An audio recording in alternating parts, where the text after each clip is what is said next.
All right, ladies and gentlemen, you are welcome to another great session with the presidential candidate of the fictional Common Sense People's Party.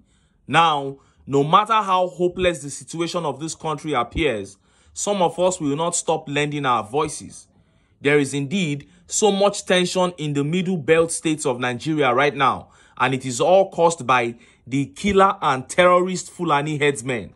This video is mostly for the non-Hausa Fulani tribes, that is the Igbos, Yorubas, Thieves, Ijos, Urobos, Igalas, etc. All the non-Fulani tribes and the Christians in this country who are not aware of the agenda of the Hausa Fulani Kilani headsmen or who do not take that agenda seriously. This video is for you. There is ethno-religious cleansing going on in Plateau State, and once you are not a Hausa Fulani Muslim, if you are living in any other part of the country, just know that you are a target, because this is a national issue, whether you believe us or not. We all know how over 30 Christian communities were attacked on Christmas Eve in Plateau State by the killer and terrorist Fulani headsmen, and over 190 people were killed. And we are yet to recover from that. Even the entire number of casualties has not been fully known. We are yet mourning, but few hours ago, something huge happened. This one clearly shows, even to the most foolish doubter, that the ethno-religious cleansing agenda is real, because it is important that everybody knows so that we can come together, rise up against this thing that is happening. Before I show you what happened, I want us to watch this video, and please let us pay attention to the dates mentioned by the man being interviewed.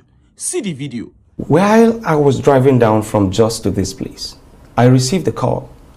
A letter was sent to my own village where the terrorists that the attackers are going to invade on the 29th of this December. And I want to assure you... Wait a minute. Yes. A letter about an impending invasion, All was of the sent attacks, to your community. Yes. All the attacks that were orchestrated, there was a letter to that effect that was dropped by an anonymous,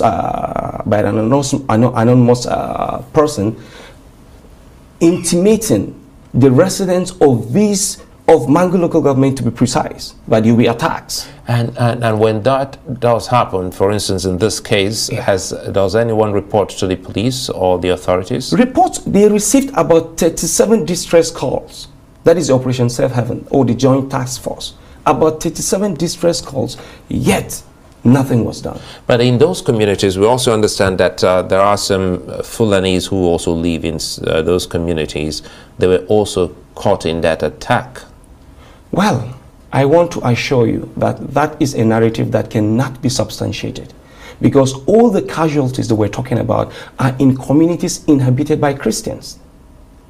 And the security forces know the attackers. They even know their hideout.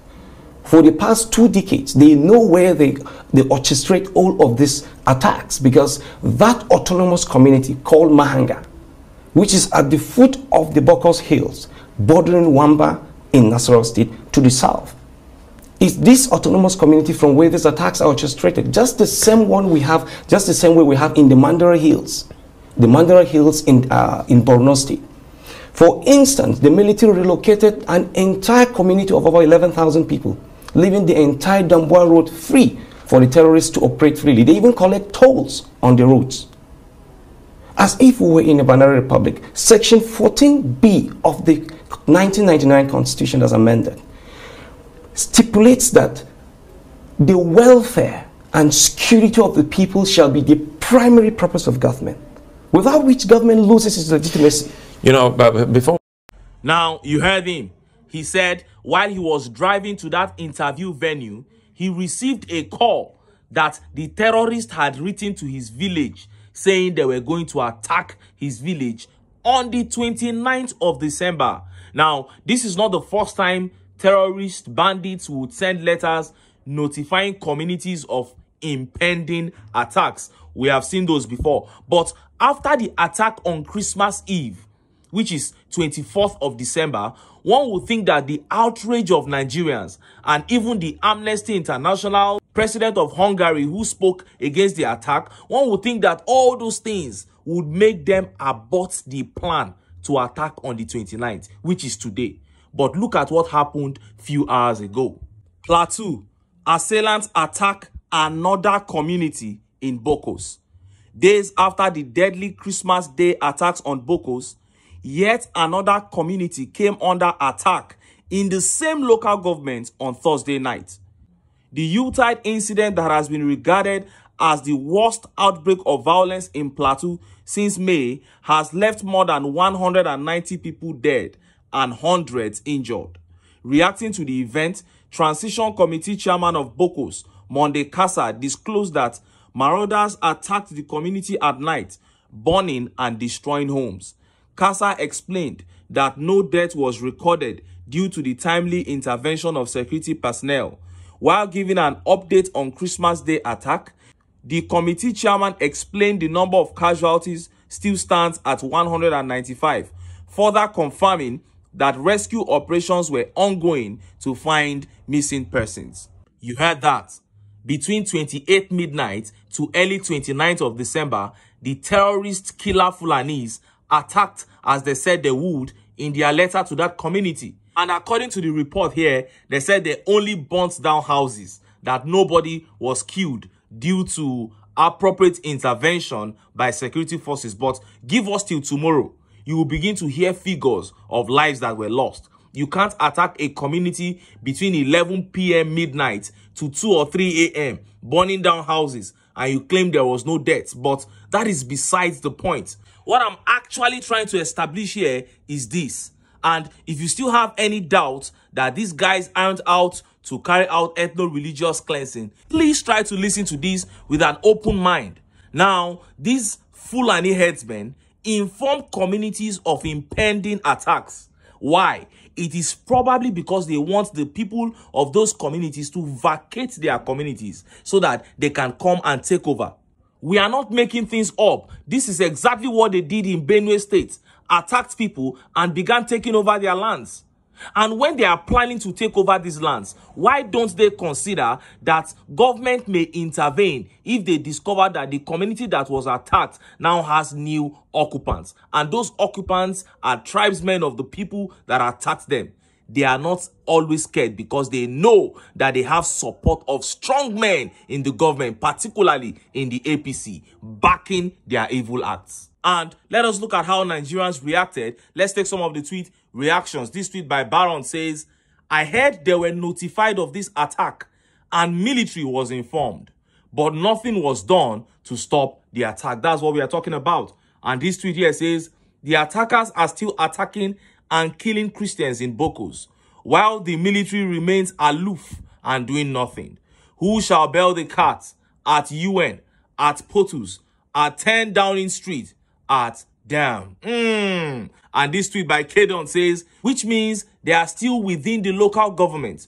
Does it mean Air Force doesn't have helicopters? Again, if you ask me, who I go ask. And this tweet here says, they actually kept to their words and the government couldn't even take some measures even after the open threat. And this tweet here says, they said they were coming again on live TV and still came. Now, wow. And this tweet by Renu says, even we on social media learned that they will attack again. And they actually did. And Aye Mojuba here says, Plateau indigenes and those in the diaspora, being civil and law-abiding is no longer an option. Protect yourselves and resist these demons. That is my favorite tweet here. And this is the line that Nigerians must toe. And it's not only in Plateau State, because this thing they have planned to attack everywhere in Nigeria. Their plan is to grab the land, but it can never work. However, for them to fail, work needs to be done. First of all, every community in this country, of course, I mean the communities that are targets, must be prepared to take the responsibility of securing their lives and lands into their own hands. Secondly, anybody who is a target, be you Igbo, Yoruba, Igala, Ishekiri, Ijo, Tiv, and other non-Fulani Muslims, must know that the party APC is a major supporter of these people's agenda. So by all means, the APC must be rejected. Even the 1 or 2 persons that support them in the southeast must cease to do so, except they publicly declare that they support the killing of innocent souls by these killer Fulani, or should I say Kilani headsmen. The day the APC is thrown out, that day we begin the journey to solving the problems of this country. But until then, make I still enter town. Make I go get some ogbonge political news wey una go like. Why? Because now because of now I dey here. So don't go away. Don't go away.